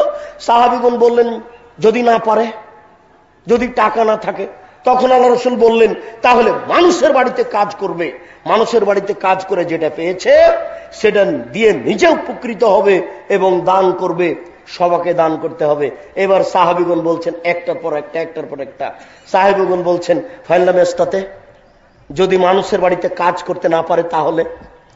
মানুষের বাড়িতে যদি কাজ করতে না পারে তাহলে কি করবে? তখন আল্লাহ রাসূল বলছেন, ইনদাল হাজাতিল মালহুফা, অসহায় মানুষকে সহযোগিতা করবে, অসহায় মানুষকে সহযোগিতা করবে। এটা কিভাবে? আপনি রাস্তায় হাঁটছিলেন, একটা ভ্যান চালক একটা আপনার ওই এতে যেখানে আপনার ব্রেক দেওয়া আছে, আপনার গতি থামানোর ব্যবস্থা করা আছে, রোধক, গতিরোধক, ওখানে ভ্যানটা ঠেকে গেছে, ও টেনে ঠেলে নিয়ে যেতে পারছে না, আপনি একটু হাত লাগিয়ে পার করে দেন। আল্লাহ রাসূল বলছেন, ইনজাল হাতিল মালহুফা, অসহায় মানুষের সহযোগিতা করবে, তাহলে দান হয়ে যাবে। এবার সাহাবীগণ বলছেন, ফাইনাল ফাল, যদি এটা না পারে, এটা যদি না পারে তাহলে কি করবে? তখন আল্লাহ রাসূল বলছেন যে ফাল ইয়ামাল খায়রান, ভালো কিছু বলবে। ভালো কি? এখানে বসে আছে চেয়ারে, একটা লোক এসে বলছে যে আমি যাব নদাপাড়া মাদ্রাসা, তখন ওকে বলে দিল যে এ রাস্তায় যাও, এটা হলো ভালো কথা। আপনার বুঝতে পারেননি? একটা ছেলে সিগারেট টানছে বা বাম হাতে চা খাচ্ছে, পাশে বসেছিল, বলছে দেখো বাবু, বাম হাতে শয়তান খায়, মুসলমান বাম হাতে খাবে না। এই যে একটা ভালো কাজের কথা বলে দিল। তখন আল্লাহ রাসূল বললেন, যদি অসহায় মানুষের সহযোগিতা করতে না পারে তো ভালো কিছু করবে। এবার সাহাবীগণ বলছেন, ফাইনাল ফাল, এটাও যদি না পারে, যদি ভালো কাজও করতে না পারে তাহলে কি করবে? তখন আল্লাহ রাসূল বলছেন, ইমসিক নাফসাহু ফাইনালাহু সাদাকা, ইমসিক নাফসাহু আনি শাররে, নিজেকে পাপ থেকে ঠেকিয়ে রাখবে, এটাই হলো দান। নিজেকে পাপ থেকে ঠেকিয়ে রাখবে, এটাই হলো দান। নিজেকে পাপ থেকে ঠেকিয়ে রাখবে, এটাই হলো দান। ফাইনালাহু সাদাকা, নিজেকে পাপ থেকে ঠেকিয়ে রাখবে, এটাই হলো দান। আবু হুরায়রা রাদিয়াল্লাহু তাআলা আনহু বলেন, রাসূল সাল্লাল্লাহু আলাইহি ওয়াসাল্লাম বলেছেন, ইন্না বিকুল্লি তাসবিহাতিন সাদাকা, নিশ্চয় সুবহানাল্লাহ বললে দানের নেকি হয়। অবেকুল্লে তাহমিদাতিন সাদাকা, নিশ্চয় আলহামদুলিল্লাহ বললে দানের নেকি হয়। অবেকুল্লে তাহমিদাতিন সাদাকা, নিশ্চয় আলহামদুলিল্লাহ সুবহানাল্লাহ বললে, তাসবিহাতিন সাদাকা, সুবহানাল্লাহ বললে দানের নেকি হয়। অবেকুল্লে তাহলিলাতিন সাদাকা, লা ইলাহা ইল্লাল্লাহ বললে দানের নেকি হয়। আমরুন বিল মারুফে সাদাকা, ভালো কাজের আদেশ করলে দানের নেকি হয়। অনহানিল মুনকার ফাইনালাহু সাদাকা, যদি মন্দ কাজের নিষেধ করে তাহলেও দানের নেকি হয়। অফি বুঝিয়ে আহাদেকুম সাদাকা, এইভাবে বলতে বলতে বলতে আল্লাহ রাসূল শেষের বাক্যে বলছেন যে তোমাদের স্ত্রী মিলনও দান। তখন সাহাবীগণ বলছেন, আল্লাহ রাসূল, আয়াতি আহাদনা শাহওয়াতাহু ফায়লাহু ফিহি আজরুন, এটা কেমন কথা হলো? কোন মানুষ তার স্ত্রীর কাছে গিয়ে প্রবৃত্তকে নষ্ট করবে, প্রবৃত্তিকে ঠেকাবে, আর এতে নেকি হবে, এটা কেমন কথা হলো আল্লাহ রাসূল? তখন আল্লাহ রাসূল বলছেন, আর আয়তুম, তোমাদের মতামত কি বলতো? লা ওয়াজাহা ফি হারামিন আকানা আলাইহি ফি আজরুন, ফিহা বিজরুন, যদি এই কাজটা হারাম ভাবে করে তাহলে পাপ হবে না নেকি হবে? এবার বলেন দেখি, আপনার যেমন মনে বলল কেমন হলো কথা, স্ত্রী মিলন ও দানের নেকি। সাহাবীগণ বললেন যে কেমন হলো আল্লাহ রাসূল, স্ত্রী মিলন ও দানের নেকি? তখন আল্লাহ রাসূল বলছেন, এবার বলো তাহলে এই কাজটা যদি হারাম ভাবে হয় তাহলে কি হবে? তো সাহাবীগণ বললেন তো পাপ হবেই। তখন আল্লাহ রাসূল বলছেন, এটা যদি হারাম ভাবে পাপ হয় তো ওয়াজাহা ফিল হালালে কানা লাহু ফিহি আজরুন, এটা যখন বৈধ ভাবে হবে তখন নেকি হয়ে যাবে। আবু হুরায়রা রাদিয়াল্লাহু তাআলা আনহু বলেন, আজকের এই দানের শেষ হাদিস। আবু হুরায়রা রাদিয়াল্লাহু তাআলা আনহু বলেন, রাসূল সাল্লাল্লাহু আলাইহি ওয়াসাল্লাম বলেছেন, গফিরা লা ইমরাতিন মুমিসাতিন, একটা পতিতালয়ের মহিলাকে ক্ষমা করে দেওয়া হয়েছে। গফিরা লা ইমরাতিন মুমিসাতিন, একটা পতিতালয়ের মহিলাকে ক্ষমা করে দেওয়া হয়েছে। মারাতবে কালবিন আলা রাসে রাকিন, একটা কুকুর একটা ইদারার পাশে ছিল, এলহাস, সে জিভা বের করে হাঁপাচ্ছে, এরকম একটা কুকুরের পাশ দিয়ে এক পতিতালয়ের মহিলা যাচ্ছিল। কাদা একতলহুল আতাস, মনে হচ্ছে কুকুরটাকে পিপাসায় মেরে ফেলবে, মনে হচ্ছে কুকুরটাকে পিপাসায় মেরে ফেলবে, ও পিপাসায় মারা যাবে। ফা নাজাত খুফফাহা, সে নিজে হাতে তার পায়ের মোজা খুলল। ও আউসাকাত বেহা, এরপরে সে ওই মোজা দিয়ে তার উড়নি দিয়ে বেখে মারেহা, সে তার উড়নি দিয়ে মোজাটাকে বাঁধলো। আরবিরা চামড়ার মোজা পরে। সুম্মা নাজাতিল মা মিনাল বীর, এরপরে ইদারা থেকে পানি উঠিয়ে ওই কুকুরটাকে পান করালো। ফা গোফেরালাহা, ফা গোফেরালাহা বেজালেকা, এই কাজের বিনিময়ে তাকে ক্ষমা করে দেওয়া হয়েছে। শুনুন, একটা পতিতালয়ের মহিলা যদি একটা কুকুরকে পানি পান করিয়ে জান্নাত যেতে পারে, আমরা বিশ্বাসী আহলে হাদিস আন্দোলন একটা সঠিক, এই পৃথিবীর মাটিতে চূড়ান্ত সঠিক আন্দোলন। এই আন্দোলনে একটা টাকা খুশি হয়ে দান করলেও এর বিনিময়ে জান্নাত হবে, এটাই চূড়ান্ত অত্র হাদিস প্রমাণ করে। শুনুন, সঠিক আন্দোলন মনে করে খুশি হয়ে 1 টাকা আপনি দান করুন, যদি সন্দেহ থাকে তদন্ত করুন। পতিতালয়ের মহিলা যদি কুকুরকে পানি পান করে জান্নাত যেতে পারে, আমি এই সংগঠনে 1 টাকা দান করে, কওমি খারিজি মাদ্রাসায় 1 টাকা দান করে, যেই ছেলেটা এই মাদ্রাসায় পড়ছে, আমি যদি তার মাথায় হাত বুলিয়ে বলি যে তুমি ভালো করে পড়ো বাবা, এই ছেলেকে যদি ভ্যানে তুলে নিয়ে মাদ্রাসার সামনে নামিয়ে দিই, এই কাজের বিনিময়ে জান্নাত পাবো ইনশাআল্লাহ। নিরাশার কিছু নাই, আল্লাহর অনেক দয়া। আল্লাহ, আমরা মানুষ, আমাদের ভুল ত্রুটি হতেই পারে, তুমি আমাদের মাফ করো। আমাদের যারা মারা গেছে তুমি তাদের কবরের শাস্তি মাফ করো। আমরা যারা অসুস্থ তুমি তাদের আরোগ্য দান করো। আমরা যারা বেঁচে আছি তুমি তাদেরকে তোমার রাসূলের পদ্ধতি অনুযায়ী চলার তৌফিক দান করো। এরপরে শেষ কথা, মোহতারাম আমিরে জামাত ডক্টর আসাদুল্লাহ গালেব আপনাদেরকে জোরালোভাবে অনুরোধ রেখেছে, আপনারা আহলে হাদিস আন্দোলনের ছায়াতলে থেকে এই গতিকে দুর্বার গতিতে চালিয়ে যান। আত-তাহরিক পত্রিকা পড়ুন, সালাতুর রাসূল পড়ুন, তাফসীর গ্রন্থগুলি পড়ুন, অন্যান্য লেখকের সুন্দর বইগুলি পড়ুন। আপনাদেরকে আল্লাহ সঠিক বুঝার তৌফিক দান করুক, আল্লাহুম্মা আমিন। আল্লাহ, তুমি আমাদের মাফ করো। তোমার দরবারে এই দাবি, এই দাওয়া, এই দোয়া রেখে আজকের সংক্ষিপ্ত আলোচনা এখানে শেষ করলাম। সুবহানাকা আল্লাহুম্মা ওয়া বিহামদিকা আশহাদু আল্লা ইলাহা ইল্লা আনতা আস্তাগফিরুকা ওয়া আতুবু ইলাইক। আসসালামু আলাইকুম ওয়া রাহমাতুল্লাহ।